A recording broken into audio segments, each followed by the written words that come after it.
Bon, salut à tous. Donc, je commence le live. Je vais commencer par répondre à la question où voir tes anciens lives. Donc, il faut être dans le Discord gratuit. Vous allez dans Live Text. Et là, vous allez pouvoir voir dès que je propose un live. Donc, c'est tous les jeudis à 21h30. Et ensuite, eh bien, si vous voulez voir les anciens lives, eh bien, vous allez sur n'importe quelle vidéo. Vous cliquez dessus et YouTube va vous envoyer sur ma chaîne. Et sur ma chaîne, vous pourrez voir toutes les vidéos qui sont en public. Voilà. Il y a également des vidéos en privé, mais qui sont évidemment réservées pour le Discord Pro. Voilà. Donc j'ai fait un topic bien sympathique avant, je pense, sur comment mieux placer son stop loss. Et il fallait être présent avant, les amis. Donc soyez présents en live la prochaine fois. Voilà. Donc, petit point marché rapide. Donc ici, bah, tout simplement, on a BTC. On va prendre le 4 heures.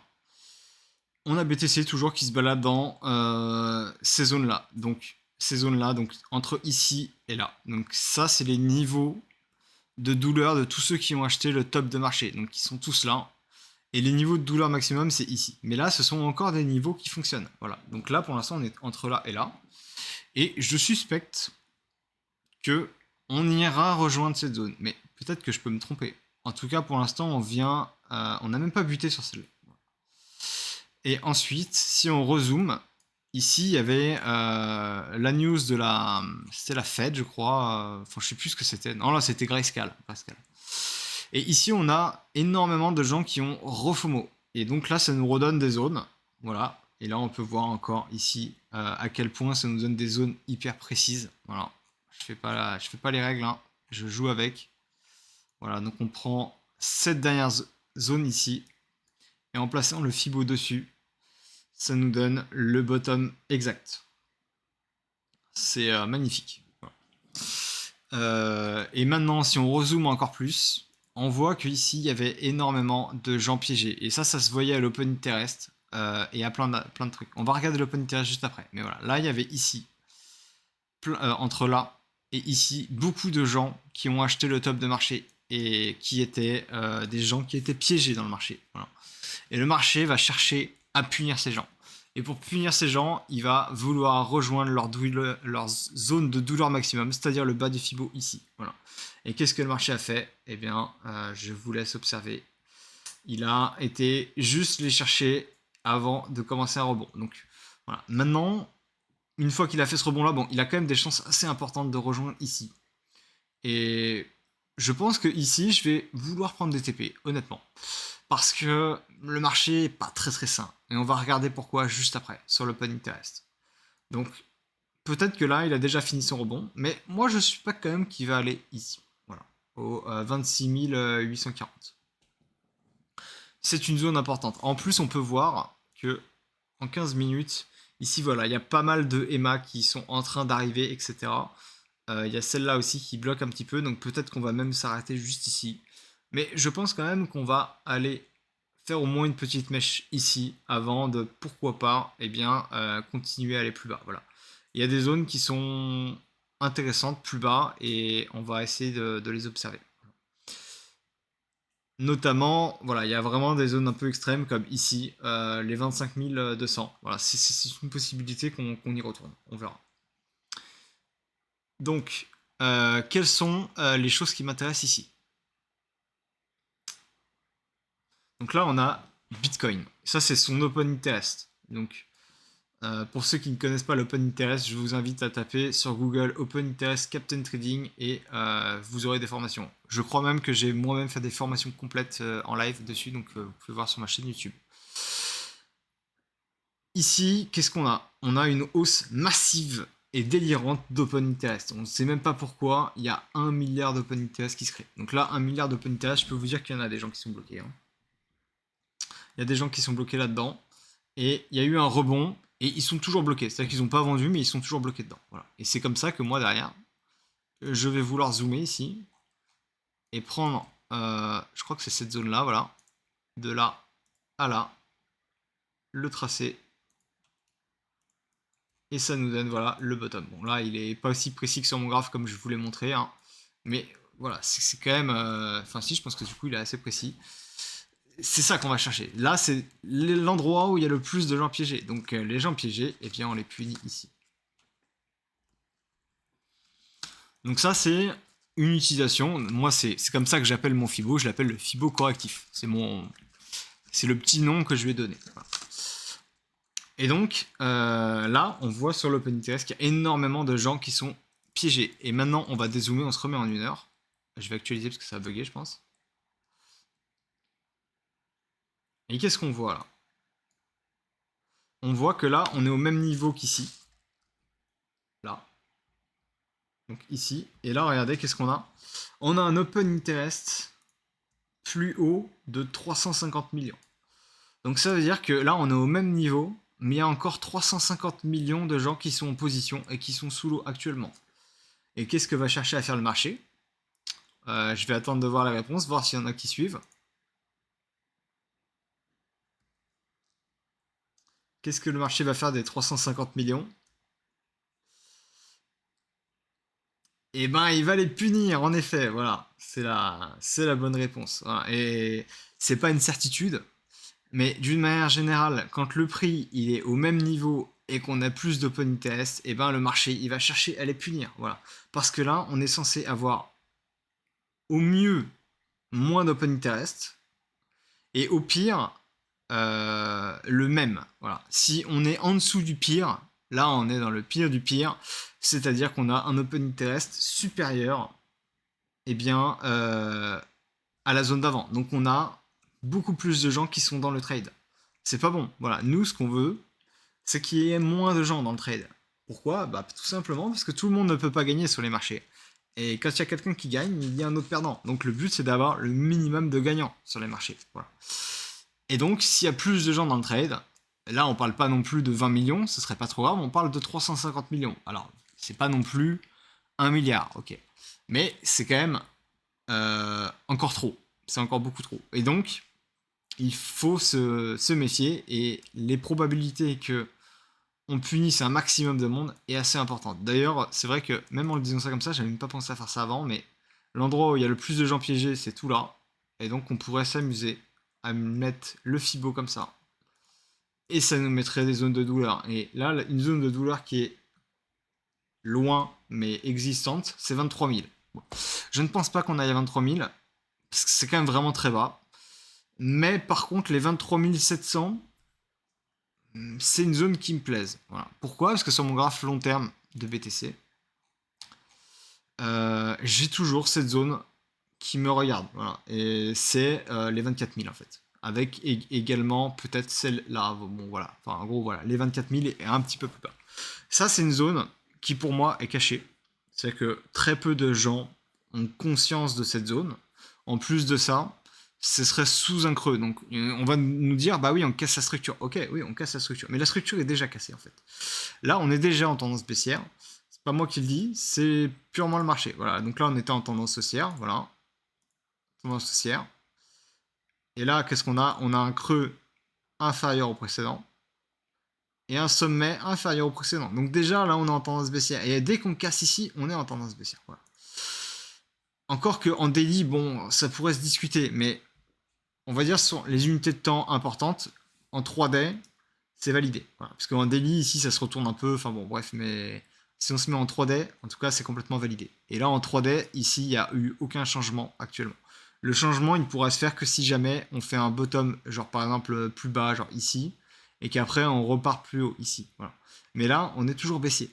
Donc le plus probable, c'est d'avoir encore un mouvement aussi à l'intérieur du mouvement baissier. Donc moi, j'aurais visé plutôt cette zone-là, donc voilà, les 28 000 par là, pour pouvoir aller ensuite aux 24 000. Voilà.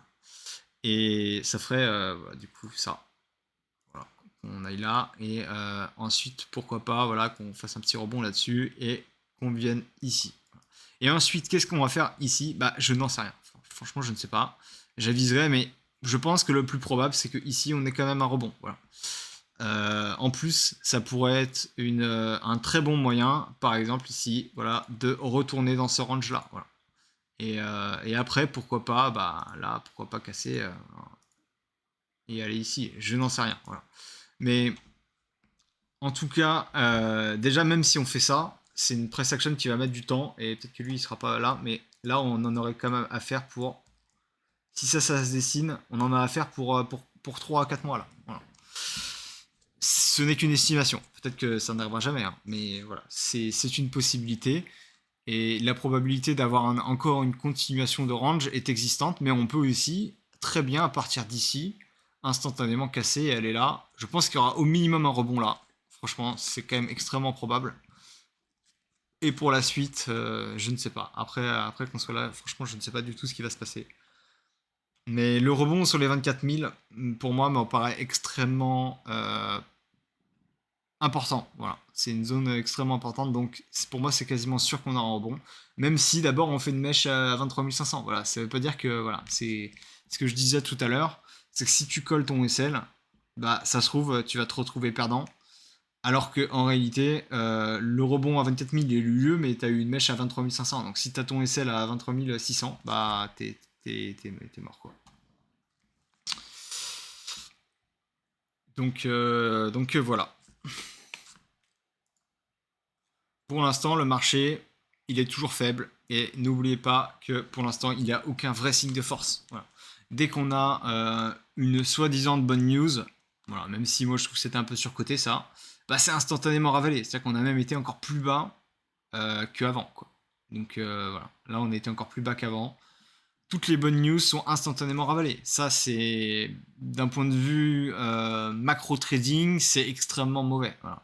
Ça veut dire que dès qu'il y a une bonne nouvelle, les gens qui achètent servent de liquidité pour revendre des positions. C'est extrêmement mauvais. Voilà. Donc tant qu'on n'aura pas ça qui va s'apeser, eh ben, on sera probablement encore en bear market. Moi, j'estime que le bottom, il sera potentiellement dans cette zone entre les 22 et pourquoi pas peut-être les 19. Je n'en sais rien. C'est vraiment les zones que je cherche. En gros, c'est ça. Et je peux me tromper, hein, mais voilà, là, ici, il y a même, bon, il y a même les 18, mais ça me paraît un peu bas quand même. Mais c'est possible que ici, on vienne retaper cette zone. Tout est possible. Je pense pas qu'on casse le creux ici, plus bas. Mais allez savoir, imaginez s'il y a Binance qui se met à s'écrouler ou quoi. Bon, il peut se passer des choses. Mais vous voyez, il y a FTX. Bon, FTX, c'est pas la taille de Binance, hein, c'est beaucoup plus petit. Hein. Mais on n'a pas non plus fait une mèche infernale. C'est-à-dire que, bon, ok, on a perdu 25%. Mais on n'a pas non plus perdu 40%, comme ici. Vous voyez, c'est pas si grave que ça d'un point de vue analyse technique FTX. Bon, Binance, c'est quand même infiniment plus gros que FTX, hein, on va pas se mentir. Mais FTX, c'était quand même rempli par beaucoup d'institutionnels, etc. Mais bon, bref, on va pas forcément parler de ça, mais faut quand même pas oublier que même si là, ce sont les zones optimales, on n'est jamais à l'abri d'avoir un Black Swan. Voilà.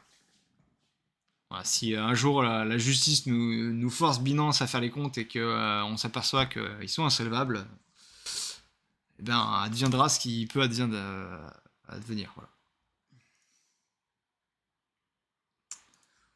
Donc voilà, pour Bitcoin. Pour Ethereum, bah, on voit qu'il ne monte pas trop de force. Donc voilà, ETH-BTC, on va se remettre en daily. ETH-BTC, moi ma zone de douleur sur ETH-BTC c'était là. Mais là on peut voir, on a fait 2 rebonds à peu près. Bon, il n'a pas touché exactement, mais presque. Et donc du coup pour moi, la zone de douleur, le rebond a déjà été effectué. Donc il n'y a plus de rebond entre guillemets obligatoire. Je dis obligatoire parce qu'il y a quasiment tout le temps un rebond technique. Voilà. Là, s'il veut continuer à chuter et pourquoi pas aller taper cette zone-là, ce qui me paraît assez probable quand même. Peut-être ici, mais voilà, je pense que ici c'est voilà. Et si jamais il arrive ici et qu'il nous fait ici, donc pourquoi pas qu'il casse un petit peu, voilà, qu'il vienne, il se commettent comme ça et qu'il fasse un petit Wazerati. Là, à ce moment-là, ça veut pas dire que l'Ethereum sera plus haut qu'actuellement. Je parle de l'ETH BTC. Donc c'est-à-dire que l'Ethereum il sera un peu plus fort. Et donc pourquoi pas, on pourra avoir une espèce de mini alt-season. Voilà.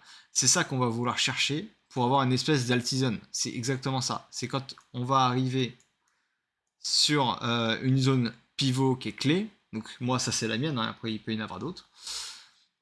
et que on va commencer à faire un changement de structure. Et donc là, Ethereum va redevenir plus fort que Bitcoin.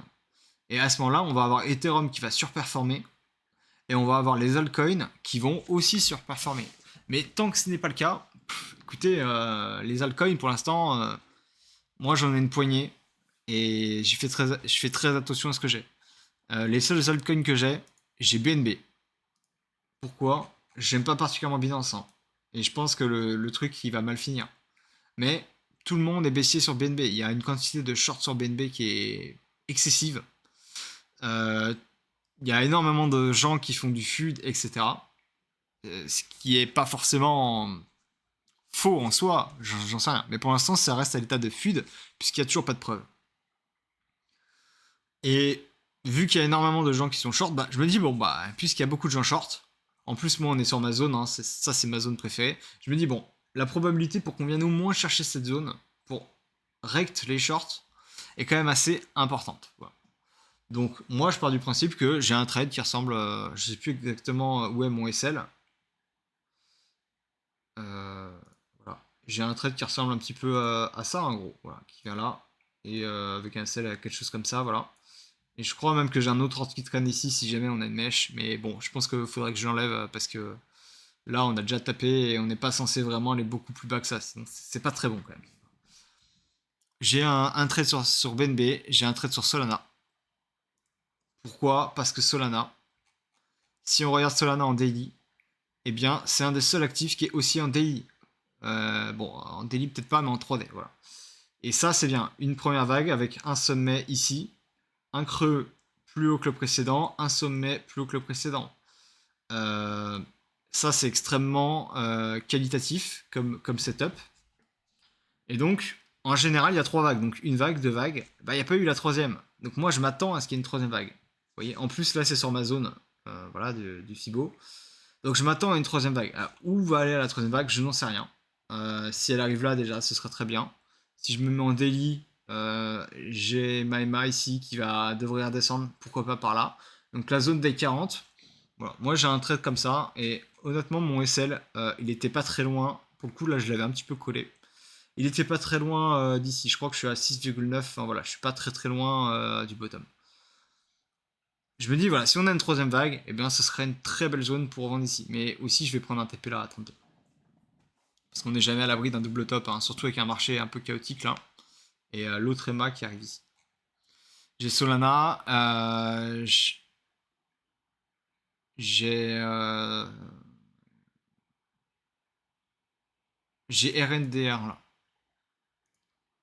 Pourquoi? Bah tout simplement parce que ici c'était une grosse zone de douleur. On arrête tout le monde, donc je me suis pas posé de questions. J'ai acheté ici, voilà. Et j'ai toujours pas touché mon trade. Et j'ai même un SL qui est là. Vous voyez, mon plan il est là. Et je vais chercher cette zone là. Peut-être ici si jamais il veut, mais voilà, je pense que la majorité de ma position sera coupée ici. J'ai toujours pas. J'ai pris aucun TP là-dessus, hein. Le truc qui fait que de monter, j'ai pris aucun TP. Je laisse le trade se dérouler. Je suis patient. Et j'ai également un petit short sur le casse. Voilà. Donc je vous l'ai montré tout à l'heure en live, hein, mon short est ici, hein, littéralement. Tout simplement, ça suit la méthode que je vais montrer avec les Fibonacci. Voilà, ça c'est ce que je vais montrer dans la conférence. Et je vais surtout vous expliquer comment le faire. Et expliquer toutes les règles qui en découlent. Voilà. Parce qu'il y a plein de règles. Moi je peux vous dire vite fait comment j'ai fait là. J'ai pris le bas ici, j'ai pris le haut là. Il faut que je mette un troisième point, je prends le bottom là. Voilà. Et je vais pas vous expliquer toute la méthode, bah parce que voilà, c'est la méthode que j'ai développée et du coup je la donne pas non plus gratuitement partout.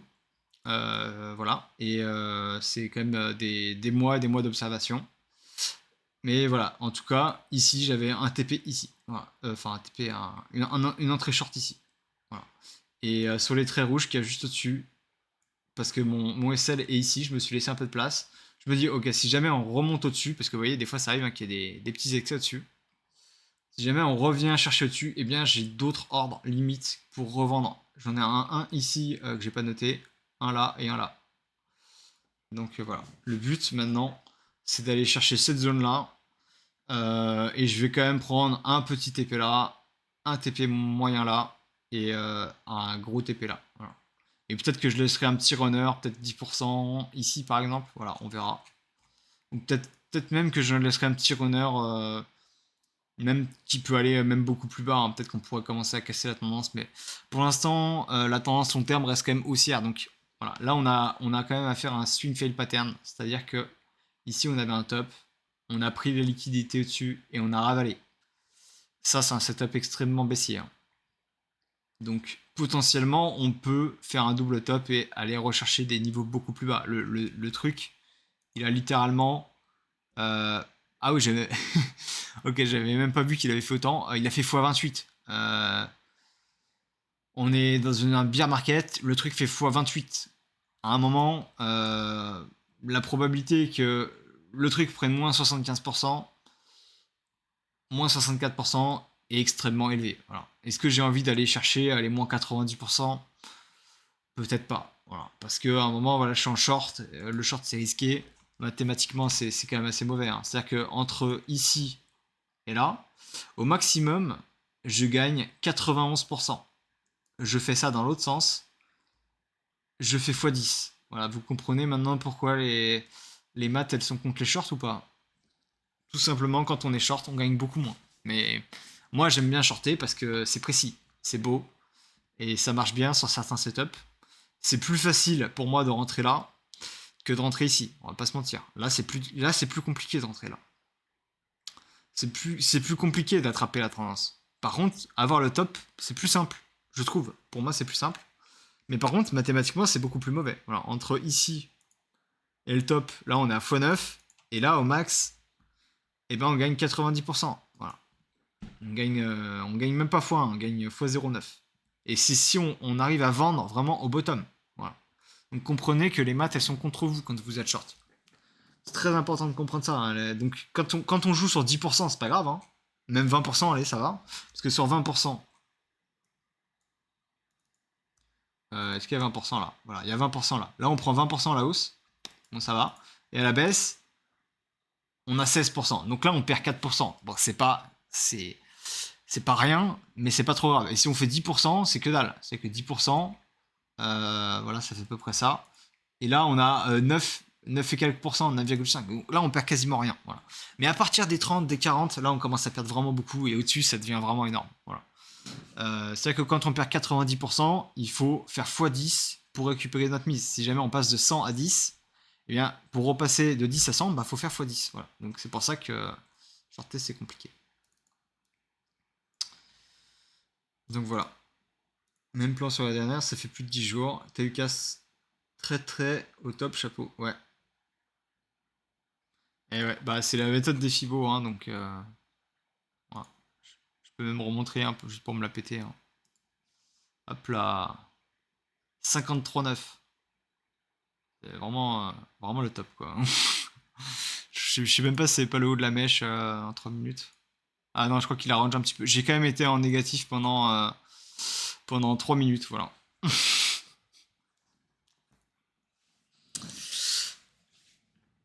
Donc pour faire un résumé bref du marché en ce moment, faut faire attention, on est toujours en tendance baissière à long terme. N'oubliez jamais ça. Pour l'instant, on est toujours en baissier. Mais j'estime qu'à court, moyen terme, donc je parle de quelques jours, voire semaines, bon, peut-être pas quelques semaines, mais une ou deux semaines, ouais, une ou deux semaines max, j'estime que peut-être on pourrait être amené à revenir ici. Voilà. Ce serait une zone intéressante, toute cette zone-là. Voilà. Mais il n'y a absolument rien de certain. Ça me fait aussi une autre zone qui m'intéresse, donc c'est exactement la même zone. Mais ici, il y a Yamaema que j'aime bien, voilà, qui arrive ici. Donc si en plus le prix prend son temps, elle arrivera ici, et là je serai très content de shorter ça. Si je short ça, je sais très bien que soit on a un énorme rejet, et donc du coup ça va continuer à la baisse, soit on va littéralement short squeeze et partir à la hausse. Et si jamais on passe au-dessus de cette EMA, en général c'est une bonne chose. C'est-à-dire que en daily, on la touche pas souvent, mais dès qu'on la touche, c'est la fin, quoi. Voilà, soit on rebondit dessus et on la casse pas, soit on la casse franchement. Donc je me dis, le trade est dans ma faveur pour aller à la baisse, et si on vient ici et qu'on tape dessus, eh bien, il y a de fortes chances qu'on aille du coup au moins chercher cette zone-là pour pourquoi pas continuer d'aller plus bas, hein. Je pense que c'est le plus probable tant qu'on n'est pas repassé au-dessus. Et pour repasser au-dessus, qu'est-ce qu'il faut? Eh bien, c'est comme ici. Ah non. Eh bien, il faut un espèce de range, voilà. Il faut du temps, et ce range, il peut mettre du temps. C'est-à-dire que, voilà, quand entre là, on va dire, et ici, il s'est passé quasiment un an où il se passait rien. Vous voyez. C'est ça les marchés, c'est qu'il y a des périodes où il se passe rien et on a besoin de ranger. Et si on le regarde en 4 heures, c'est peut-être plus parlant. Par exemple, sur le RNDR, en 4 heures, c'est hyper parlant. Vous voyez. Là, on était en dessous. Tac, on est en dessous. Là, on arrive, on tape dessus. On continue de casser, etc. Bon, là, on fait un espèce de short squeeze, hein. Mais surtout, on passe au-dessus, on passe en dessous, on passe au-dessus, on passe en dessous. Bon, là, on est en dessous, mais on range un tout petit peu dessus, voilà. Et là, voilà, pour la première fois, on la casse franchement. Et regardez là, c'est quoi? C'est le début du bull run. Et après, on fait que de taper dessus, etc. etc. Et quand est-ce que la tendance, elle s'inverse? Elle s'inverse ici, quand on vient de la casser à la baisse et qu'on fait un pullback dessus. Hop, début de la baisse, etc. Et là, la MA, elle revient. C'est pour ça que quand on va la retoucher, je serai très friand de la revendre. Mais je n'exclus pas la possibilité qu'on ait une mèche comme ça qui passe au-dessus et qui aille juste chercher cette zone-là pour après continuer à baisser, etc.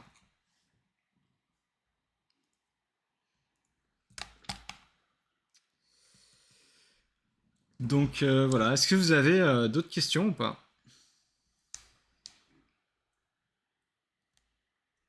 Des questions sur Fibonacci?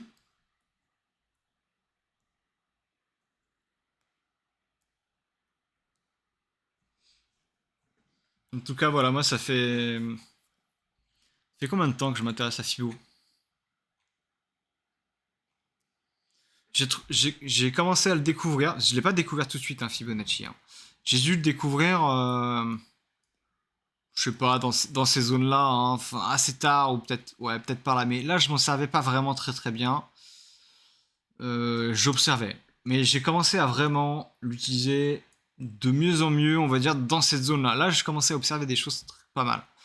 Et je pense que ma méthode, j'ai commencé vraiment à la développer par là. Donc ça a mis quand même un certain temps. Mais là, depuis ce jour-là, depuis que je travaille pour Captain, je suis toujours sur les marchés. Ça va faire bientôt un an que j'observe Fibonacci. Et depuis là, on va dire, voilà, ça fait bientôt 2 ans que j'étudie Fibonacci tous les jours.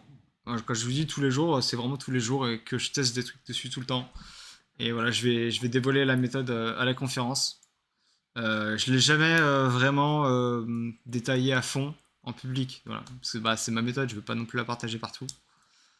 Donc voilà, si vous voulez venir voir, c'est avec plaisir que je vous montrerai ça. Alors, comment tu traces tes fibos sur la troisième vague sur sol? On dirait que ça fait 2 vagues, quelle est la zone que tu...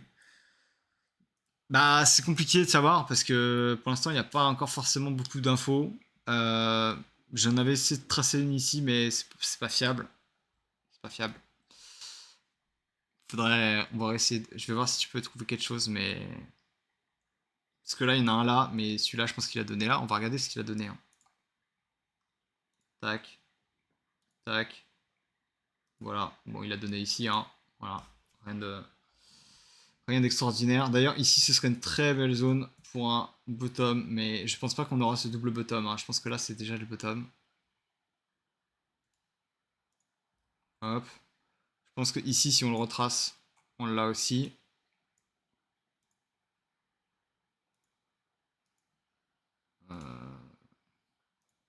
Des fois, ils sont pas faciles à checker. Peut-être là, alors, je sais pas. Des fois, c'est pas facile de trouver, hein. C'est pour ça, des fois en live, c'est compliqué de trouver sur le moment, hein. Je pense que c'est peut-être ça, là. Ouais. C'est pas celui que j'aurais choisi en premier, mais ok. Ouais. Je pense que c'est lui. Et je l'ai pas, j'ai dû pas le placer au millimètre près, mais oh, quoi que si. Non, je pense qu'il est vachement précis là. Je pense qu'il faut attendre que la price action se dévoile. Et une fois qu'on aura une price action dévoilée, on pourra essayer d'améliorer ça. Si on devait le faire là comme ça, on peut essayer ça éventuellement, mais je pense que pense que c'est pas suffisant. Ça se met comme ça. Ouais, non, c'est trop court. Bah, c'est une possibilité, mais je pense que c'est trop court. Non, je pense qu'on a pas encore la press action de dessiner, donc on peut pas pour l'instant. Voilà, il faut attendre, faut que ça se dessine et puis on pourra à ce moment-là voir. Faut réagir en fonction de ce qu'on voit et pour l'instant on n'a rien. Donc tant qu'on est en dessous de cette zone-là, y a rien à dire. Voilà. Moi je suis en swing sur sol, j'attends quoi. Je prends aucun TP. Sol, je l'ai vraiment acheté ici et là et j'attends. Je suis très patient. Je touche pas à la position et même si ça revient là, ben, ça reviendra là. Et puis voilà.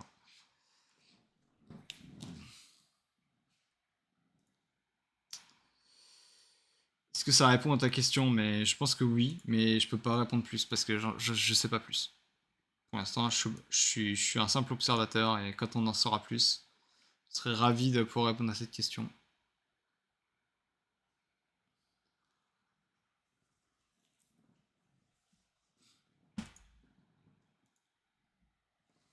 Ah, je prédis pas le passé non plus, hein, donc voilà. Tu traces tes TP intermédiaires uniquement sur tes fibos. Oui, moi je traite qu'avec les fibos, littéralement, hein. J'utilise pas le reste.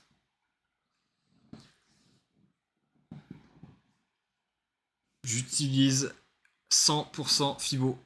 Et après, je croise avec d'autres données, l'open interest, etc. Moi, j'utilise pas les supports résistance classiques, j'utilise pas les points pivots, j'utilise. Non, j'utilise que les fibos.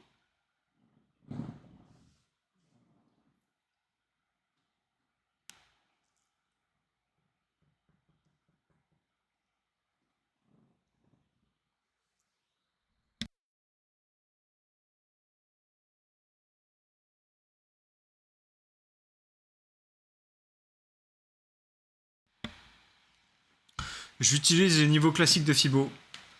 J'utilise les 0,666.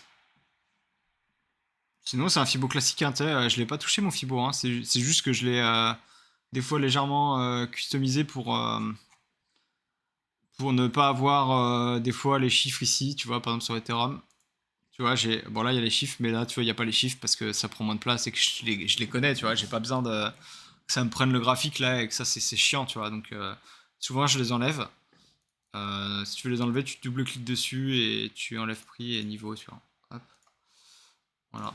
Mais sinon, là c'est les niveaux classiques, hein. Et les niveaux classiques, bah du coup je peux les remettre juste pour que tu puisses les voir. Hop. Voilà, ici c'est les chiffres de la suite de Fibo, donc 1 618, 2 618. Bon, 3 618, il n'existe pas normalement, mais il a été rajouté parce que voilà, il y a 618, machin. Et celui-là, il est dans la suite de Fibo. Et tout ça, je les explique. J'explique d'où viennent ces chiffres et d'où viennent les maths qui sont liés à ça, en fait. Et ça, je vais expliquer dans ma conférence. J'ai fait vraiment un travail de recherche sur les maths et sur d'où ça vient. Voilà. Et j'ai fait ça. Et il y a aussi un autre niveau qui est caché, qu'on ne voit pas sur les Fibos, c'est le. Je sais plus comment il s'appelle. Voilà, c'est celui-là.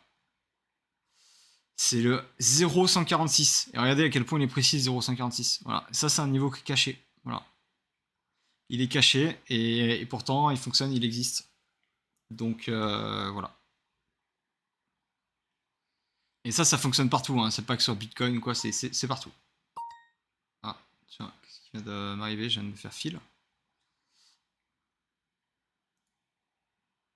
Ah, c'est peut-être ce truc là, le MAV. Non, je sais pas ce qui m'a file. Le casse? Non, moi, je sais pas, il y a un truc qui a TP. Bon, c'est pas grave. Donc voilà. Voilà, 0,146. Ouais, je laisse le Fibo classique, hein, j'ai pas touché. Parce que le Fibo classique, il est pas là par hasard en fait. C'est une suite mathématique qui est basée avec le nombre d'or, etc. En fait, tu vois, c'est. La suite de Fibo, elle est présente partout dans la nature. Tu peux aller voir, il y a un documentaire.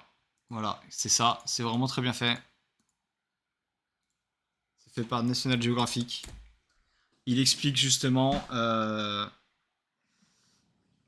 Ah ouais, bah désolé, hein. Même pour moi, il est fort en fait.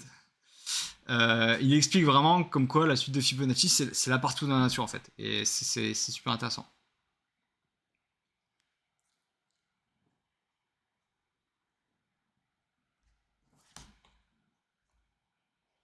Ah, t'entends pas le mien? Ah ok, je pensais que t'avais entendu le mien. Ah si, c'est ça, j'ai des MAV qui sont été achetés. Ouais, pourtant il a pas... Ah, bah, bizarre qu'il a acheté. Ah, mais ok, d'accord, ça doit être une mèche sur Bybit en fait. Les mèches sur Bybit, elles sont infâmes.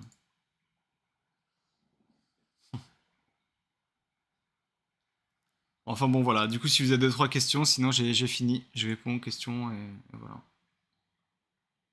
Ah, ok, il m'a acheté là. Parce que la mèche est descendue un tout petit peu plus bas. Ok.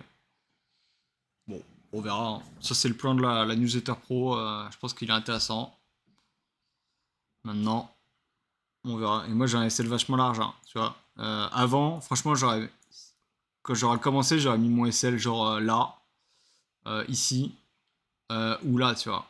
Mais là, en vrai, là, t'es pile poil dans la poche de liquidité, en fait. Genre, si tu veux liquider tous les mecs qui ont mis leur SL ici, bah, et je peux te dire qu'il y en a beaucoup, bah, en fait, tu mets juste une mèche ici, là, hop, tu viens là, tu liquides tout le monde et tu repars. Et après, tu dis, ah bah, on a pris juste mon SL. Bah oui, c'est normal, tu t'es mis pile dans la poche de gens où tout le monde a mis son SL. Donc, si tout le monde a mis son SL là, bah, c'est normal qu'on vienne les chercher les SL. Si on a besoin de liquidité, c'est normal. Voilà. Donc il faut pas faire ça. Voilà. C'est pour ça que moi je l'ai mis plus bas. Voilà. Bah, c'est le même plan que la NL, hein. Là pour le coup, je vais pas toucher le plan de la NL, mais là il est bien fait. Il laisse de la place. Il n'est pas dans la poche de liquidité. La poche de liquidité, elle est littéralement ici, quoi. Voilà. Poche de liquidité, c'est tout ça. Voilà. Donc là, on est un peu en dessous, voilà. Parce que forcément, la vraie poche de liquidité, c'est juste en dessous. Mais souvent, il y a quand même une mèche qui vient chercher en dessous. Donc voilà.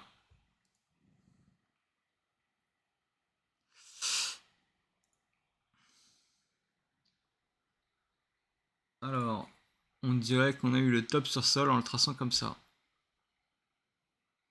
Tac, tac. Ouais, mais là, tu peux. Pour moi, tu peux pas le tracer comme ça parce que ça fait pas de sens, tu vois. Non, c'est pas bon. Enfin, quoique. J'avoue que c'est assez précis quand même ton truc. Bah, c'est possible en vrai. C'est possible, mais tu vois, hein, moi je vois que deux vagues. Une vague, deux vagues. Et la troisième vague. Au moins, la troisième vague, elle fait au moins un double top. Après, je peux me tromper, hein, tu sais, des fois, t'as des trucs, ça marche pas toujours comme ça, hein, et peut-être qu'on en aura que deux. Mais pour moi, on a que deux vagues, donc j'attends la troisième, quoi. À moins que la première vague c'était ça, mais j'y crois moyen, quoi. J'y crois moyen.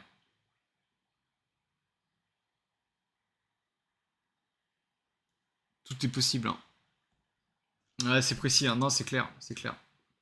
Je trade uniquement en cross, je n'aime pas l'isoler. C'est pour ça que je mets tout le temps des SL, voilà. Par contre, bah, si un jour tu trades en cross et que tu oublies un SL, et que t'es en levier, ça peut te faire très mal. Donc attention à ça, moi je mets toujours un SL dessus. Pour l'instant, ça me met quasiment... Je crois que ça m'est quasiment jamais arrivé de ne pas avoir de SL, mais bon, on n'est jamais à l'abri, hein. Voilà. Une fois, j'ai eu bien pire que ça. J'avais un SL alors que j'avais un edge. J'avais edgé 100% de ma position sur, sur les options. En gros, je vais te remontrer exactement où c'est parce que je me rappelle. C'est un enfer, hein. Je me rappellerai toujours. Ah, c'est là, là. Là, je sentais. Attends, je vais te mettre le petit replay là. Hop. On peut se mettre en mineur ou pas? Voilà. Et là, en fait, on avait monté de ouf ici, là. Et je me dis, ouais, ça sent pas bon. Et là, en fait, j'ai edgé 100% de ma position. Et c'était une belle position, hein. Je sais plus ce que c'était, mais c'était gros, tu vois. C'était plusieurs Ethereum et tout. Enfin, plusieurs Bitcoin ou des Ethereum, enfin, peu importe. Peut-être des BTC. Et en fait, bon, le truc a cassé ici. Et là, en fait, je suis parti au supermarché, tranquille. Et je suis revenu une heure plus tard. Le truc, il avait fait. Non, mais c'était une mèche de ouf.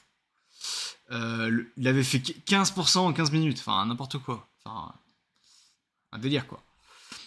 Et, euh, et en fait, j'avais hedgé 100% de ma position ici. Donc, en fait, c'est-à-dire que si ça baissait, je perdais pas d'argent. Moi, j'avais payé l'assurance, en fait. Je me dis, bon, bah voilà, je suis prêt à payer, je sais plus, genre 200 balles ou 100 balles, un truc comme ça, pour me payer cette assurance. Donc, j'étais tranquille si ça baissait, quoi. Sauf que malheureusement, j'avais un SL ici que j'avais oublié. J'ai même pas fait exprès, j'ai oublié le SL ici. Bah, je peux te dire que je me suis fait SL toute ma position ici. Le prix est remonté derrière, donc en fait j'ai perdu sur les options et j'ai perdu bah, toute ma position en futur. Enfin, j'ai défoncé mon compte. J'ai perdu plus de 1000 € avec cette bêtise. Donc voilà, faites attention aussi avec les ordres oubliés. Franchement, ça peut coûter très cher, hein. Ah oui, très très cher. 1000 balles, ça fait pas plaisir.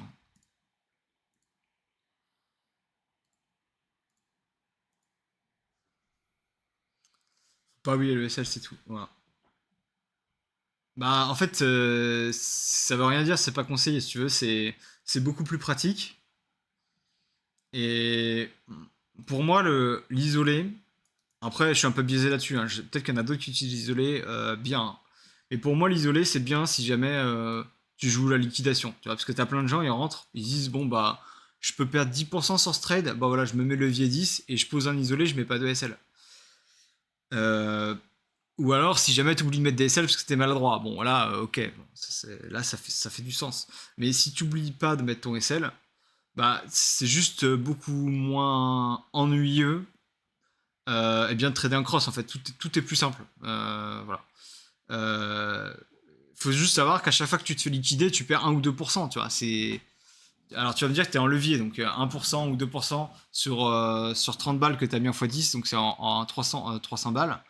Bah, ça fait quelques centimes, ça fait 30 centimes si tu as mis. 30, non, ça fait 1 € si tu as mis 30 balles, tu vois. Mais voilà, c'est 1 € en fait, tu vois. 1 € c'est quoi c'est un paquet de bonbons, c'est plein de trucs. Je veux dire, t'as aucune raison de donner 1 € à ton exchange alors que t'as mis 30 balles, tu vois. Et si t'as mis 300 €, bah tu perds 10 €. Là, tu perds un kebab, là, tu vois. Donc, voilà, je cherche pas à faire du cours du kebab, mais c'est juste pour remettre en situation réelle. 10 €, c'est 10 €. C'est pas rien, voilà. Il n'y a aucune raison de donner gratuitement de l'argent à ton exchange, voilà. Et c'est ce que tu fais quand tu te fais liquider, parce que tu trades en isolé. Donc il faut tout le temps mettre un SL, même si ton SL est un tout petit peu au-dessus de ton prix de liquidation. Pourquoi c'est plus simple? Parce que j'ai pas de calcul à faire. Je viens sur ma calculette, je suis toujours en levier max. Bon là j'ai pas besoin de me mettre en levier max, mais si j'ai besoin de le faire, je le ferai. Sur Ethereum je suis tout le temps en levier max. Je me pose aucune question. Je prends mon ordre. Voilà, je vais faire market pour l'exemple, hein. Voilà, je mets un Ethereum. Je mets Take Profit ici, stop loss, on va mettre 1560. 1560. TP, je mets 1620 au hasard, hein. Voilà, et là je sais, je perds 26 balles, je gagne 33. Tout le reste, je m'en fous en fait. Voilà.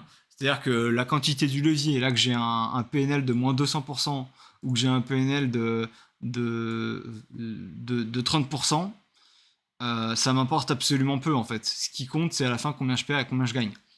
Moi, savoir que si j'ai un PNL supérieur ou inférieur en pourcentage, ça c'est bien pour frimer avec l'outil là et dire ah tiens regardez j'ai fait 450%. Bah oui mais ça veut rien dire en fait. Ce qui compte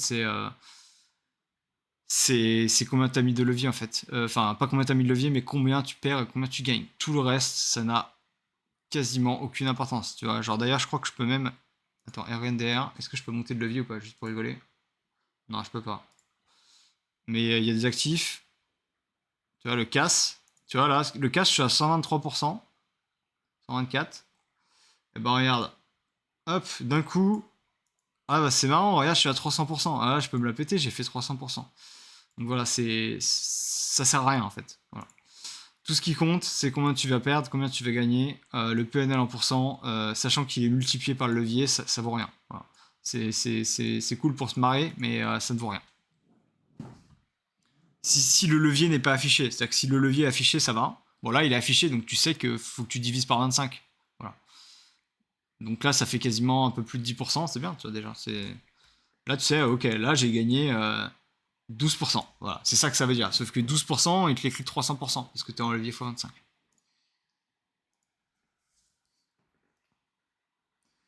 Bah, ton SL en isolé, tu sais combien tu perds, mais moi, je sais aussi combien je perds en cross. Sauf que j'utilise la calculette de l'exchange. Tu vois, j'utilise ça, là. Tout simplement.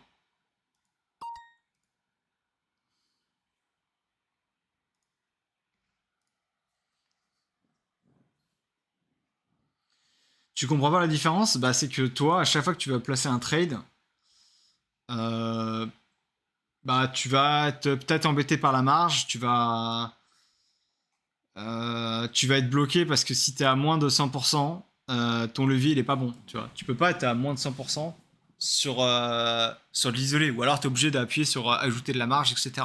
Moi, je m'en fous d'être à moins de 100% sur le trade en fait. Tu vois, je peux très bien tomber à moins de 100%. Bon, là, j'en ai pas, mais j'ai des trades à moins de 100%. Et d'ailleurs, si tu vas dans Discord Pro là, je crois que si tu veux voir ma bavure là, ici, t'as des mecs qui sont probablement au moins 500%. Alors attends, ils ont plein de trucs là. Ça va bien charger. Bon, moins 40, là ça va. Moins 20. Bon, voilà, moins 126%. Voilà, c'est parce que là, t'es pas obligé de t'embêter avec la marge. En fait, tu t'en fous. Tu t'en fous de savoir à moins combien t'es. Tout ce qui compte, c'est combien tu perds à la fin. Parce qu'en fait, quand t'es en cross, si jamais tu tombes à moins de 100%, bah là, il va te prendre ton argent dans la balance available, pour le rajouter en collatéral sur ta position. Donc tu ne t'embêtes pas. Le seul problème, c'est que tu peux te faire liquider si jamais là tu es à zéro. Voilà, là tu vas te faire liquider. C'est-à-dire que si ta position continue à descendre et que là tu n'as plus de marge, bah, tu te fais liquider ta position. Parce que tu as besoin de collatéral pour assumer si jamais tu tombes à moins de 100%. Sinon tu te fais liquider. C'est juste plus pratique. T'es pas obligé de faire des maths pour rien en fait, tu vois. Ouais, si t'es en levier x5 et que tu te fais jamais liquider, bah c'est pas grave. Mais si jamais bah, t'as des chances de te faire liquider, bah c'est chiant quoi. Voilà.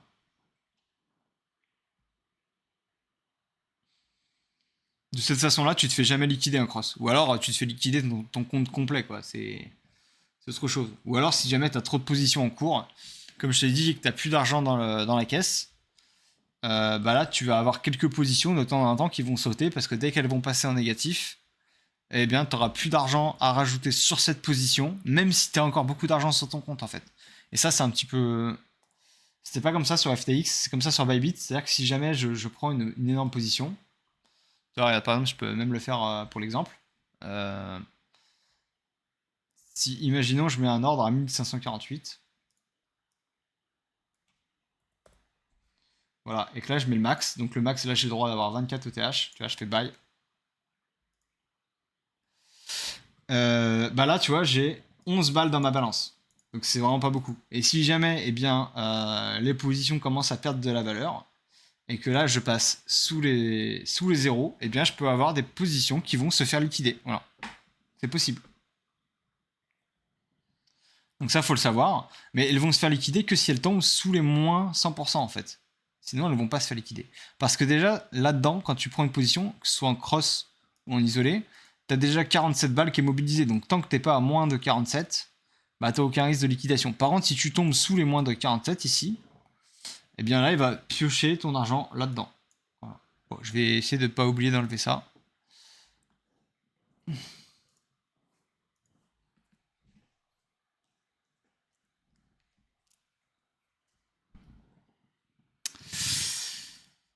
Donc voilà, est-ce que vous avez d'autres questions, la team? Sinon, je pense que là, j'ai parcouru pas mal de sujets. Je me rappelle même plus de tout ce que j'ai dit.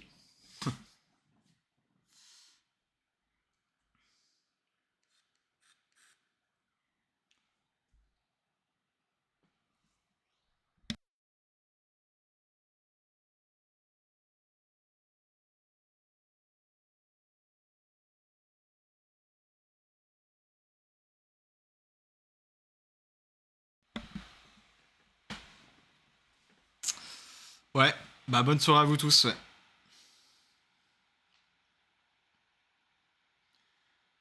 Tu mets quel pourcent sur TTP? Je vise pas de pourcent, moi je vise des zones, hein, je m'en fous du pourcentage. Hein. Je suis très bien capable de laisser un trade couler pendant très longtemps. Et je dis ça sans prétention, mais pour le prochain bull run, mon objectif, ça va être d'acheter ici et de revendre par là, hein, sans prétention. Alors, je dis pas que je vais pas vouloir me hedger quand il y aura des pullbacks, c'est certain. Il y aura au moins un pullback, au moins un, parce qu'il y a toujours un pullback entre la vague 1, 2 et 3. Alors, en général, il y en a aussi un ici, mais il n'est pas toujours très très grand. En général, c'est un petit pullback. Mais ce pullback, il est petit si jamais il y a une grosse force acheteuse. Ce qui peut être le cas dans les cryptos, mais si jamais, eh bien, il y a une force acheteuse moyenne ou faible, mais qui sont quand même là, les acheteurs, on peut avoir eh bien, un pullback qui retrace quasiment 100%. En général, peut-être plus 0,7, donc peut-être par là. Et après, ça repart, et on a une deuxième vague de correction. Ça, c'est la théorie des vagues d'Elliott. En vrai, c'est extrêmement intéressant. Je peux pas me considérer comme un Elliotiste, mais allez sur Wikipédia et allez voir la théorie des vagues d'Elliott. C'est assez bien étudié et je vous dis pas d'acheter un livre, mais allez regarder au moins l'article Wikipédia. Il est bien fait et il va déjà vous aider. Voilà, si après vous voulez aller plus loin, vous êtes libre, mais déjà allez voir l'article Wikipédia et c'est extrêmement quali. Voilà. Je vais même le chercher pour vous. Attendez, je crois que je l'ai.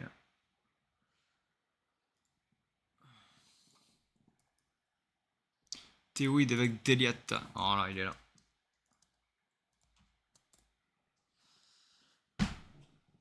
Il y a quelques règles à savoir et faut quand même être honnête, assez souvent ça marche. Voilà, au début je me moquais un peu des idiotistes, je me dis ouais, eux ils sont là dans leur délire, machin. Euh, ils sont là dans un dogme et tout, et en fait, bah, on s'aperçoit que non, ça fonctionne quoi. Voilà, c'est pas systématique, mais souvent ça fonctionne, donc c'est toujours intéressant. Bon allez la team, il faut que je clôture là. Donc je vous souhaite une bonne soirée.